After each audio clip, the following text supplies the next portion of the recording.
Hi guys, আসসালামু আলাইকুম। আমি বিক্রমপুরের বিখ্যাত ঝালটক জলপাই আচার বানাবো আজকে। জলপাই আচারের জন্য আমার যা যা লাগবে: কাঁচামরিচ, জলপাই, ধনেপাতা, সরিষার তেল, বেশি করে রসুন আর অন্যান্য হলুদ, মরিচ, আদা, রসুন, পাঁচফোড়ন সবই লাগবে। তো আমি প্রথমে জলপাইগুলো ধুয়ে সুন্দর করে একটু ভাপ দিয়ে নিয়েছি। ভাপ দেওয়ার পরে আমি এখন এগুলোকে চটকিয়ে নিব। খুব ভালো করে ভেঙে ভেঙে নিব জলপাইগুলো, আর জলপাইয়ের ভিতরের দানাগুলো ফেলে দিব। তো দেখুন, এখানে আমি কাঁচামরিচ কেটে নিয়েছি, ধুয়ে কেটে নিয়েছি, তারপরে ধনেপাতা, তারপরে রসুন। আমি এখানে প্রায় কাঁচামরিচ দিয়েছি হাফ কিলোর মতো। তো এই চটকানো জলপাইটা সেদ্ধ করে চটকানো জলপাইটা প্রথমে আমি লবণ দিয়ে নিচ্ছি। লবণ খুব বেশি করে দিতে হয়, কারণ লবণটার জন্যই জলপাইটা অরিজিনালি স্বাদের হয়। আমি এখন দিয়ে দিলাম প্রায় 3 টেবিল চামচ মরিচের গুঁড়া, তারপর 1 টেবিল চামচ হলুদের গুঁড়ো। হলুদের গুঁড়োটা একটু কম দিতে হয়, কারণ হলুদ একটু হালকা কালার হলেই হয়। আর দিয়ে দিব ধনে গুঁড়ো। ধনে গুঁড়োটা 1 টেবিল চামচ পরিমাণ দিব। পরে আবার একদিন পরে যখন আমি পাঁচফোড়ন দিব, এটার সাথে আবার ধনে ভাজাটা আমার যাবে ওইখানে।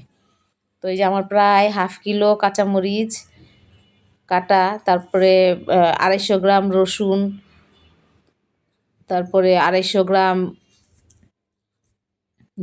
ধনে পাতা, এগুলো দিলাম।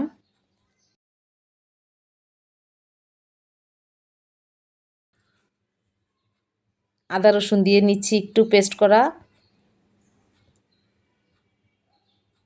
এখন এগুলো ভালো করে মেখে নিব। উল্টিয়ে পাল্টিয়ে সুন্দর করে মেখে নিব।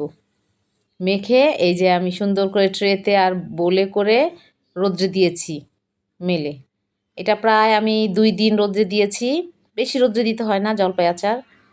তো 2 দিন রোদ্রে দেওয়ার পরে আমার পানিটা যখন শুকিয়ে এসেছে, কারণ এটার মধ্যে এক্সট্রা কোনো পানি থাকে না, ওই যে আমি সেদ্ধ করে নিয়েছি ওই, আর মশলাগুলো মেখেছি ওইটারই একটু হালকা হালকা পানি থাকে।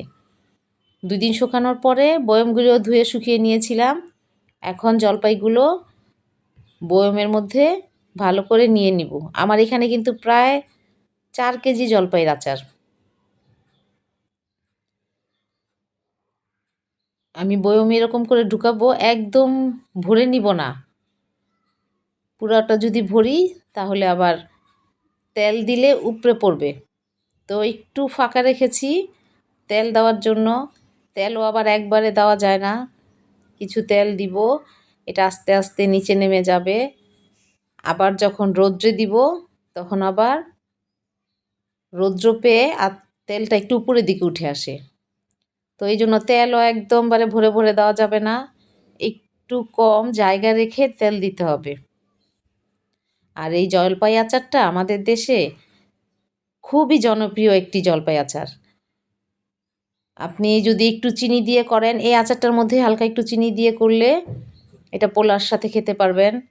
আবার আমরা সাধারণত খিচুড়ি কিংবা আমাদের গ্রামের বাড়িতে বউয়া ভাত একটা খাবার আছে, ভর্তা দিয়ে আমরা খাই, ওইটার সাথে এই আচারটা খুব যায় আর খুব ভালো লাগে।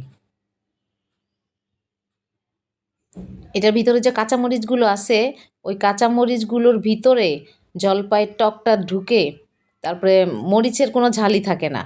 এটা সম্পূর্ণ জলপাইয়ের মতো ঘ্রাণ হয়ে যায় এবং ভাতের সাথে ওই মরিচটাই মেখে খেতে খুব ভালো লাগে। আমি বয়মে ভরে নিয়েছি। এখন এগুলো বেশ কিছুদিন রোদ্রে রেখে দিব। তারপরে এটা প্রায় 1 মাস 2 মাস পরে খাওয়ার উপযোগী হবে। সাথে সাথে খেলে ওই রকম ঘ্রাণ আসে না।